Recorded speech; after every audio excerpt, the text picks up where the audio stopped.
Hello, my name is Tariana Griffin-Nims, and my report is on Cambodia. Just as a quick recap on the geography of Cambodia, the area of the country is 181,035 kilometers squared. It is comparable in size to the state of Missouri with 443 kilometers of coastline. Much of the central landscape is characterized as low-lying alluvial plains, and within the plains lies the Tonle Sap, or the Great Lake.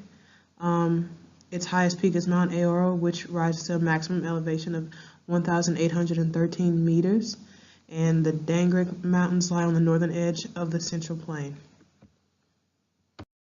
Cambodia has a very uniform ethnic and religious makeup. Of its population of 16.01 million, 97.6% belong to the Khmer ethnic group, and 96.3% of Cambodians speak the Khmer language. 96.9% practice a Khmer derivative of Buddhism, and over 31% of the population is under the age of 14, which is indicative of a population boom, most likely due to modern innovation and a higher infant survival rate. Cambodia has experienced a temperature increase of 0.8 degrees Celsius since 1950. Increased rainfall in the wet season has led to intensified flooding events, and decreased rainfall in the dry season has led to intensified drought events. The temperature of Cambodia is expected to increase by 0.7 to 2.7 degrees Celsius by the 2060s, and by 1.4 to 4.3 degrees Celsius by the 2090s. Cambodia is also expected to be a victim of sea level rise, though there are no models that really have a clear prediction of how high the sea level will rise. It's kind of just like in line with the sea level rise globally. And as I mentioned, there will be increased drought and flooding events due to increased rains during the wet season and decreased rains during the dry season. As previously mentioned, Cambodia has a population of 16.01 million citizens. It also has a GDP of 22.16 billion US dollars. And between the years of 1995 and 2017, the country has experienced an economic growth rate of 7.7%. As far as its economy by sector goes, 43% of its GDP is comprised of the services industry. 37% of its GDP is comprised by the industry which is just like manufacturing, and 20% of its GDP is agriculture and farming. Cambodia has a pretty short history of climate change policy. Its first major step in policy was when it ratified the United Nations Framework Convention on Climate Change, or known as the UNFCCC, in 1996. The country's first ever comprehensive national policy document on climate change mitigation is the Climate Change Strategic Plan 2014 to 2023. Since this plan is relatively new, we have not yet seen what its effects will be or if it will be effective or ineffective. So as far as climate change policy goes in Cambodia, it's just a waiting game. Cambodia is a land of great biodiversity. One of its most well-known habitats, and also one of its most biologically diverse habitats, is the Tonle Sap, or the Great Lake, which lies within the Mekong River Basin, and this is just in central Cambodia. The Tonle Sap is the largest freshwater lake in Southeast Asia, but it should be mentioned that the Tonle Sap varies greatly in size during the monsoonal season versus during the dry season. During the dry season, the Tonle Sap is only about 2,500 kilometers squared, but during the end of the wet season, it could grow up to 16,000 kilometers squared.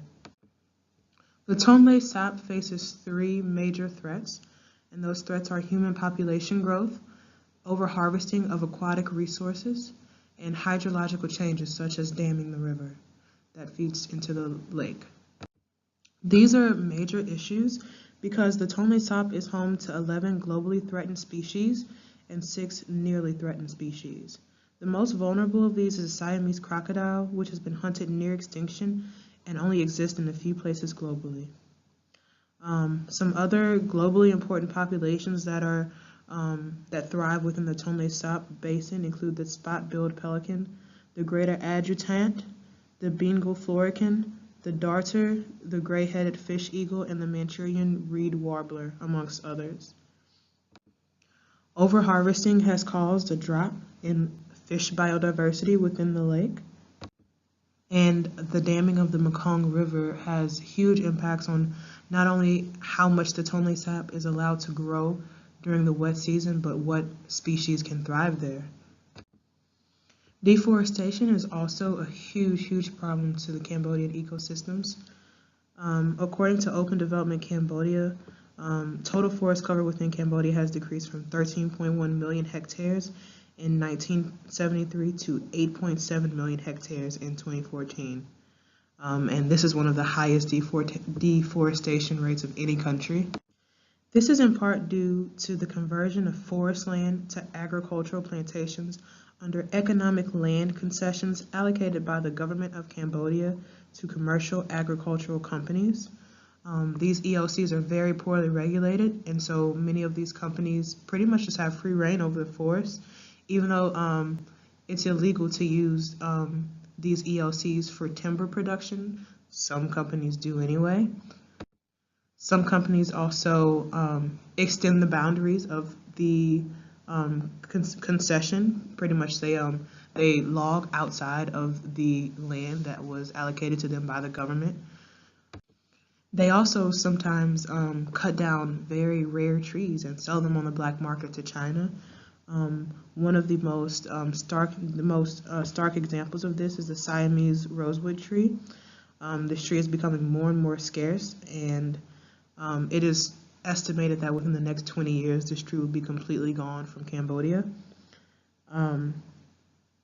Also, many Cambodians who live in the rural communities are victim to climate change as far as fishing goes, and so they have to look at other means of income, and so they may go and harvest these trees and overharvest these trees to supplement their income. Global greenhouse gas emissions are also leading to monsoon season changes. This is not something that Cambodians themselves have really contributed to. They've only expelled a marginal amount of greenhouse gas, but as a global problem, they have to deal with the repercussions of greenhouse gas emissions. As earlier mentioned, about 97% of Cambodians belong to the Khmer ethnic group, and these people predominantly inhabit rural areas. And so most of their income and their diet comes from farming, rice especially, and fishing. Because of their agricultural and aquacultural existence, they are very vulnerable to climate change. Any changes in the monsoon season, whether it's flooding or droughts, can destroy rice crops, which would be terrible for any of the people who rely on rice farming as a way to supplement their diet and their income. And as far as fishing goes, about 80% of the animal protein intake by Cambodians is derived from fish. Fishing also makes up about 16% of the country's GDP, so any changes as far as damming of the river goes or overharvesting can have monumental effects on the Khmer people.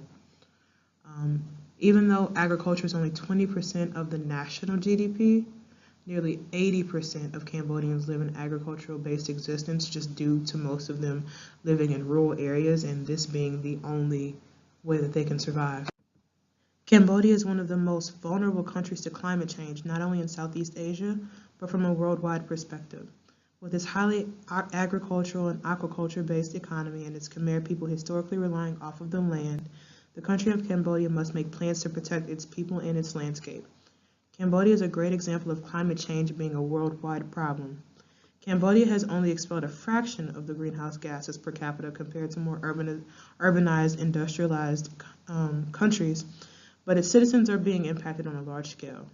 This highlights one of the huge problems with tackling climate change, which is many of the major culprits of greenhouse gas emissions and climate change are not those dealing with the direct consequences. So we must not ignore mitigation efforts in the future.